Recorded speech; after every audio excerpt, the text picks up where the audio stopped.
Hey, I'm digging through all my books and I ran across something that I forgot that I had, and I honestly can't remember where the hell I got it from. But as soon as I saw it, I was like, well, we definitely got to show this. I know I'm on here mostly talking about comic books, or mostly, it's almost exclusively, but I've shown just art books. And, Boris Vallejo. I've been aware of that name for a long time. We all are. Everyone's seen his art, even if you didn't know the name. But I think everybody watching my channel here, we all know this name. We've all seen his artwork. We're probably all fans to some degree.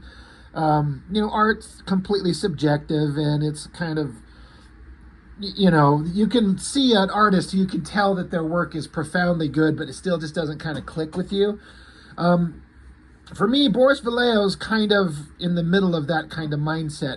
I'm not in love with everything he does, but holy crap, is the guy talented. It's just kind of a matter of what do you personally feel about what he does and how he does it. And ultimately, he's been a profoundly successful fantasy artist, illustrator, painter for decades. And we all should be so lucky to be able to do something creative that we love and be extremely financially successful at it. So yeah, digging around, I found this. I also found this one, Luis Royo. Well, I'll do that one in a different video. Kind of excited for that one as well. But I was digging through this, and I couldn't remember where the hell I got this from, because it's still in relatively dang good condition. And I was looking at the copyright on the inside of it, and from what I can see, man, that painting right there is that's maybe my favorite piece of artwork in this whole book for several reasons. But I don't want to linger on it too long in case YouTube gets mad.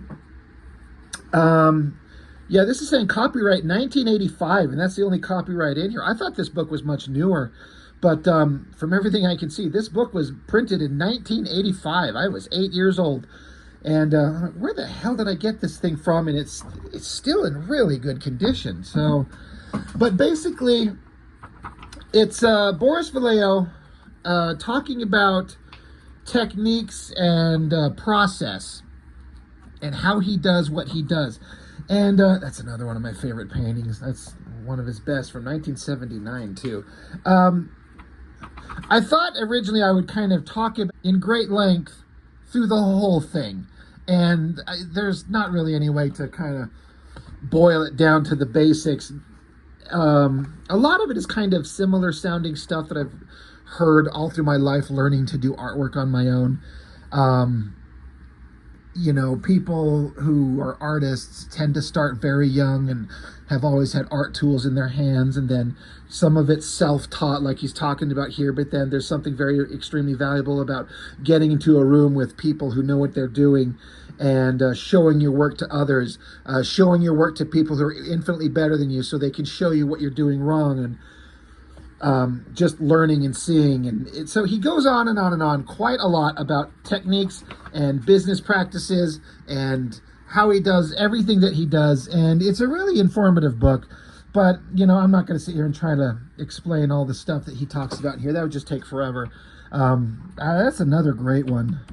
It's interesting that the girl's in her hand there's some kind of weird little creature licking her butt, which I get that. And I don't know who fired off this frothy load all over her booty, but great, fully done, completed paintings, which are astoundingly precise and beautiful. But there's also a couple places where you can see that he does some like ink drawing roughs that I think this is just him pulling these images from his mind, like a comic book artist would, honestly, just kind of drawing out the rough ideas of the final artwork that he's going to do, and then he'll do a full-on rendered oil painting of this image, for example. We'll get into seeing some of those, but sometimes there's some validity to like these being just perfectly amazing drawings by themselves. Again, it's not a finished oil painting like the rest of the stuff. It's just a rough sketch. He talks about using repeatiographs. I'm sorry, repeatiographs and some basic paints to color these up. And it honestly looks like, you know, some of the best comic art you'd see. And to him, it's just a rough sketch. It's crazy. So, yeah, again, he talks process a lot, what he does, using art models, textures, light sources, influences, the idea that he wants, like this couple riding a tree log into battle against birds. Pretty dang good painting. But the thing about him that my struggle with Boris Vallejo's artwork, and I think a lot of people could agree, at least see my point, even if they don't necessarily, it doesn't bug them the same way that it does me. But like his control over color and blending, he knows it all. Color theory, composition, lighting. He got into a lot of detail on a previous page about how skin tones, he sees a lot of artists do skin tones, just one flat kind of uniform color all the time. And he's like, no, skin tones look different. Like in different parts of the body, skin tones look different. The environment that they're in, what they're doing will affect the skin tone. It's always varying shades of different colors, and there's no one right way to do it. But man, when he renders his paintings, they look so lifelike. And that gets into what I was starting to talk about, is my struggle with some of his stuff is that his figures can look so realistic, they start looking stiff and posed. And it loses that kind of natural, energetic excitement that not being completely stuck on photo reference and hyper realism, that, you know, if you try to come up with it from your mind, you have to learn the human figure. But if you come up with the drawing, once you learn the human figure reasonably well and can draw a figure out of your mind, you can get some dynamic, interesting poses and energy that way. But that's a whole other kind of technique. So I hope that makes sense. Like this painting right here, the girl looks just fine to me, but this guy looks extremely posed in his weird kind of facial expression. To me, it just looks like an incredibly well done painting of a photograph of a guy standing in a studio staring at a camera. The backgrounds are all beautiful. Again, the girl's figure looks great. I have no problem with any of that. But here's another one where, again, these figures, because they're not trying to move or be in action or fighting, they're just kind of standing looking. The stiffness of the hyper-realism isn't quite as bad to me. This actually looks pretty damn good. I like the skull behind him. God damn, his skin tones are flawless. Flawless, perfect. But I wonder if, you know what I mean when you look at some of the stuff. It can look posed and lifeless, and yet at the same time so vibrant and interesting. It's a weird thing. This is another example where some warrior on the mountain here, and it looks like a giant creature in the mountains that he's facing off against. But this guy just looks like a dude in some like jeans standing there. You know, I could just feel the photo shoot in a studio there. This thing has got a very Frazetta kind of vibe to it. So it's another one of those things where you see somebody as talented as Boris Vallejo, and I'm sitting here daring to have the audacity to, critique his artwork and say like, it's kind of fine, but I want to go on record and be like, this guy is a absolute master at what he does, and certainly doesn't need my validation. That spider is creepy, gross, and holy shit, is it cool. I like how the face is in hyper focus, crystal clear, and then the rest of the body kind of fades out, almost like a blurry kind of image. But again, this guy feels very posed.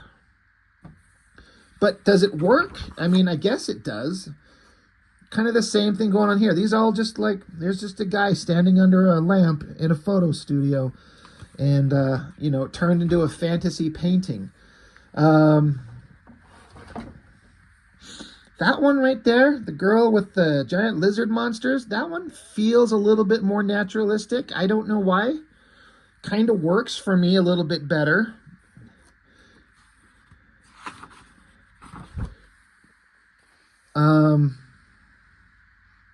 That's another, I think it's a Tarzan image right there. Of course, Boris Vallejo talks about how he's just hyper interested in like perfect muscular bodies, like muscular men and toned female figures. And he said literally at the beginning, in as much a state of undress as possible, which I thought was great. That was funny because that's what he likes to do. I like this one a lot. The figures look amazing.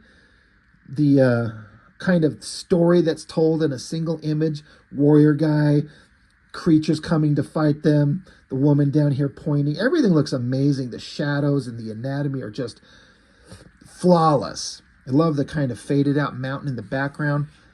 Fantastic painting. Boy, this is a creepy one with this like giant bug monster thing here. I really like that figure of the woman down there. That's, the lighting on that's fantastic. The guy there looks really good. Kind of liking that one.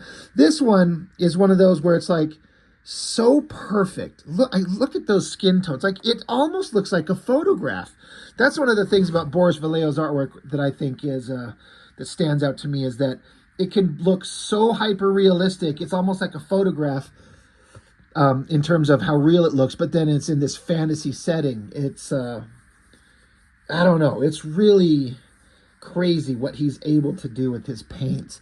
Both these figures look amazing, but very posed. The guy looks a little bit more posed and fake to me than the girl one does, but he's supposed to be in an action shot. She's supposed to be lying there dead. Love the backgrounds, love the weird lizard creature things in the sky. It's another example of I think this is probably Conan, I'm guessing here. And whatever this creature is there, it just doesn't quite work for me. Like the painting is amazing, but that guy's weird face just throws me off. Doesn't quite work. But there's an example of reference he took and then how it's used in the final painting. He talks about in the text how the reference is just a starting point. It's not like, you don't have to be a slave to the reference and never dare to drift away from it or make alterations as necessary to make the final work the best version of it. And there's an example of the photo and then the final painting. I know they're kind of small pictures there, but that's all right. Again, more reference pictures and then the final painting. Amazing, perfect body there. Man, he knows muscular anatomy. I really like this picture of a horse and then how it was used. That horse looks fantastic. This is interesting. I really love this pen sketch. There's a final painting on the next page here that we'll be able to see. But this is kind of one of my favorite parts, where here's his initial pen sketch for the idea. Again, I'm assuming Conan, some woman with magical powers conjuring up a monster, and then whatever woman that is with Conan, he's presumably protecting her. I like how the creature that's being conjured has 4 arms. So here's his reference, and then he just has the guy in the same setup, the same lighting, and has his 2 arms angled one way, and then angles the arms, the same guy in the same reference shot, and then just angles his arms a different way, and then just draws or paints all 4 arms and uses the same guy for the reference, if that makes sense what I'm saying.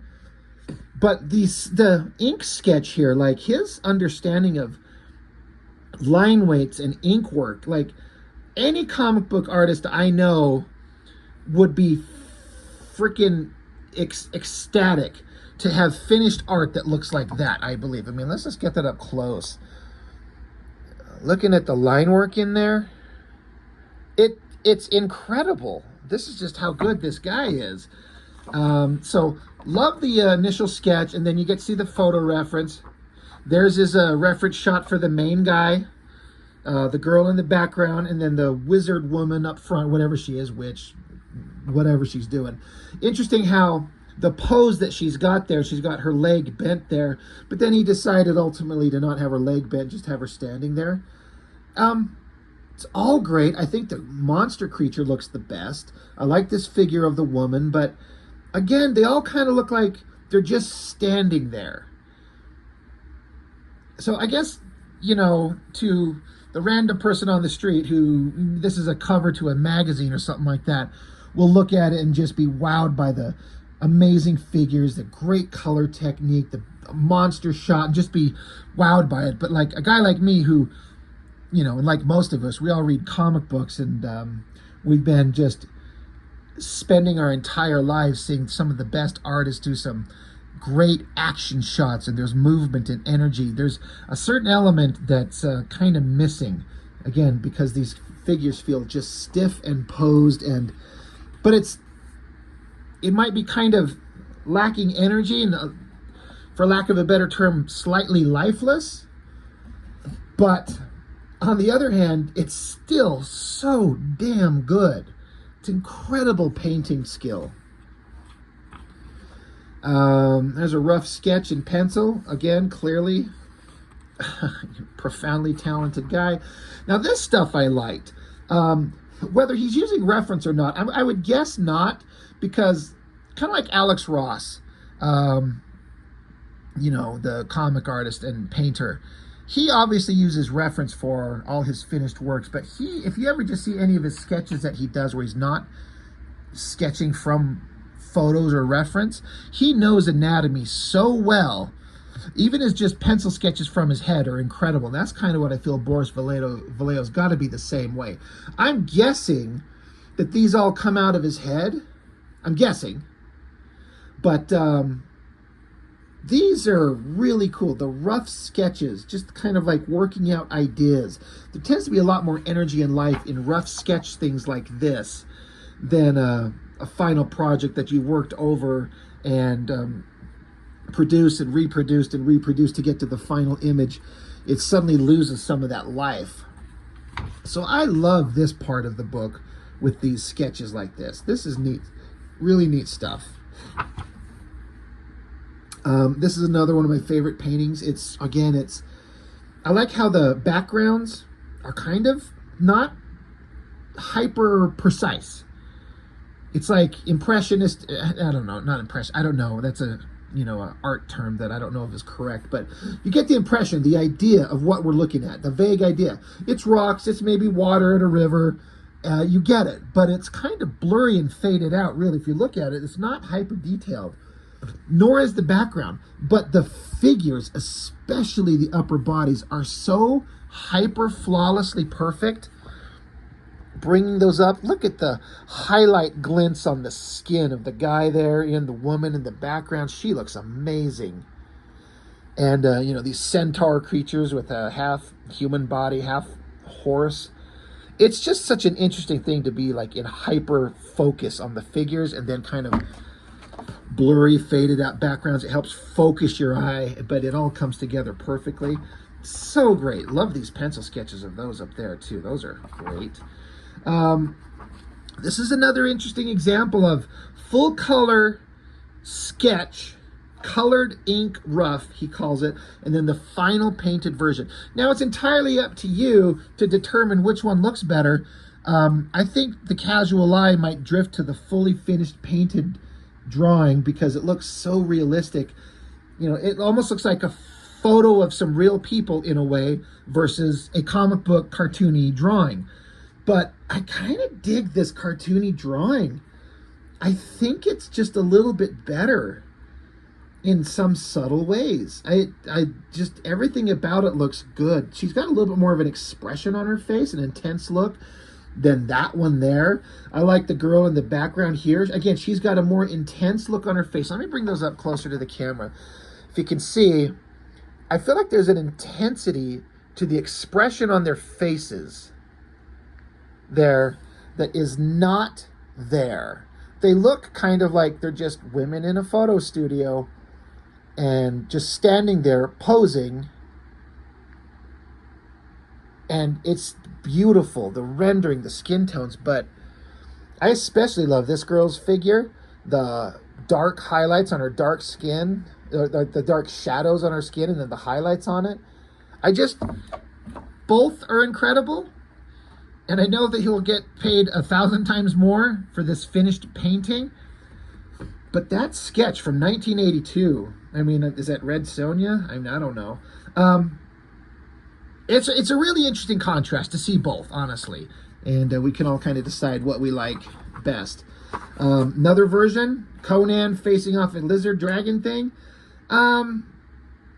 This is one where I might dig the final painting a little bit better. The figure of Conan's fantastic here. The dragon is kind of okay, certainly fine, but compared to the painting of that dragon, that is incredible.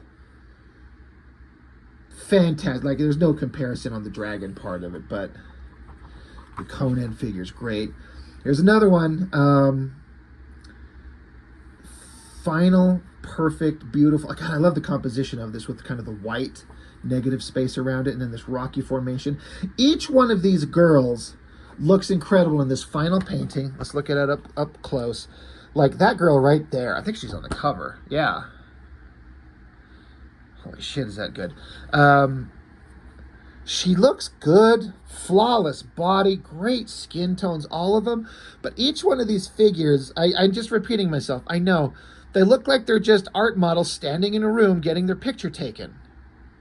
As opposed to this sketch, colored ink rough.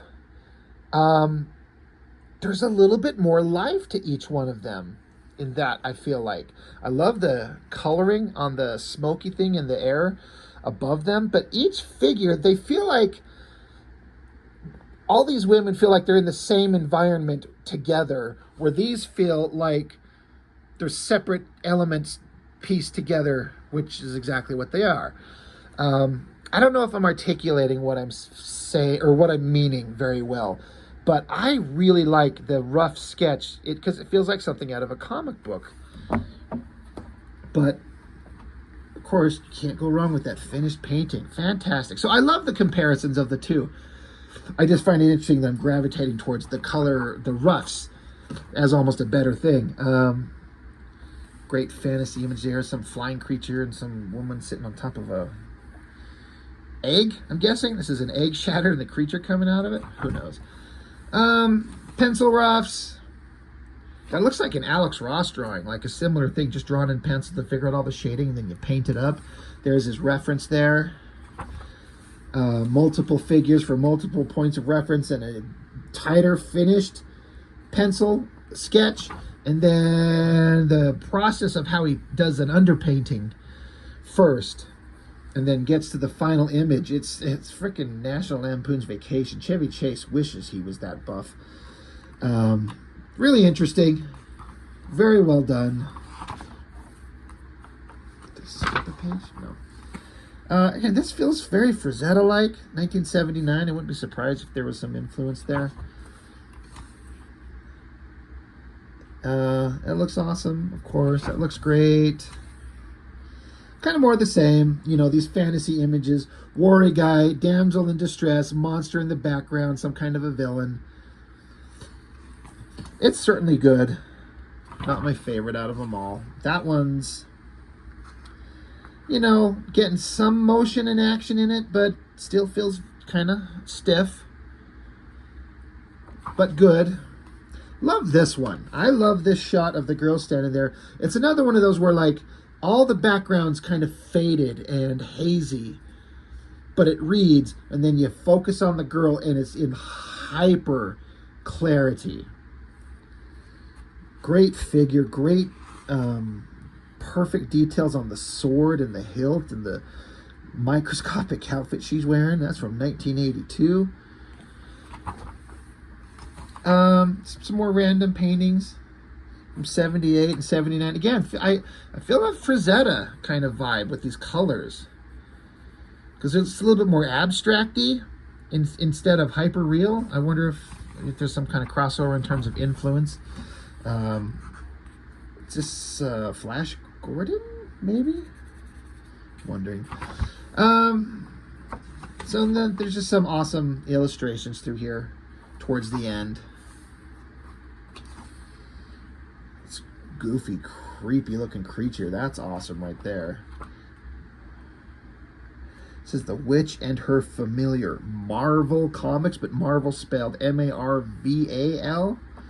It's interesting.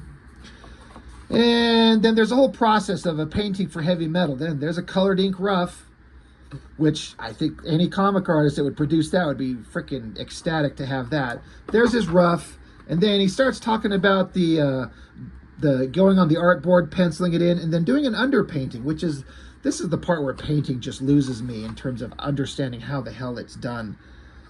Paints over the top of it, and then moves on to doing the painting in the background elements first, of course, and then the final step is painting the foreground elements. And again, that is incredibly beautiful. Perfect anatomy, amazing skin tones, and stiff as shit. Just posed guy with this bulging package, and it's just, it's great, but it's kind of, you know, not entirely working. Same thing, pencil sketch, underpainting, refining, and then final painting of, you know, two women wrestling on top of a birthday cake. I'm interested. And then there's a painting he did called Chrome Robot. This is kind of the process for this, for Isaac Asimov kind of collaboration he did. So gets the art reference of this big buff dude and starts working out the details, and then just shows the painting in process. That looks amazing. The color tones, especially the cloud elements above the hand. Holy crap, is that beautiful. And there's the finished painting, like a shiny metallic robot man standing on top of a round shaped bubble something. That is a pretty fantastic painting. I love the color.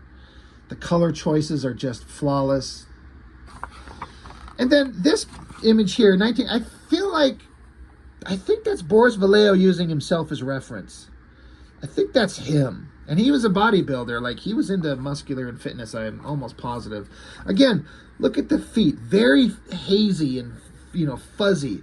But then as you go up the figure, it becomes precise until the face is flawlessly focused.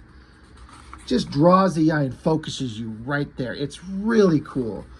And then these are some old, some unpublished works.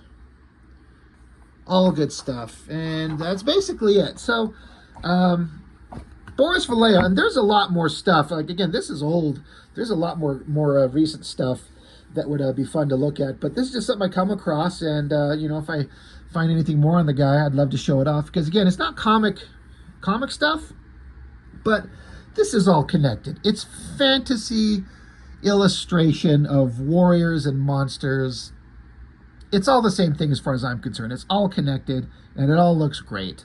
So that's all I've got for now. Thanks for watching. I hope you enjoyed this. Let me know if you want to see more stuff like this, because I'm never going to get away from the comic world. But again, this is all adjacent to the same thing. And so, you know, I'm here for art, not just comics. So that's all I've got. Thanks for watching. I appreciate it. See you next time.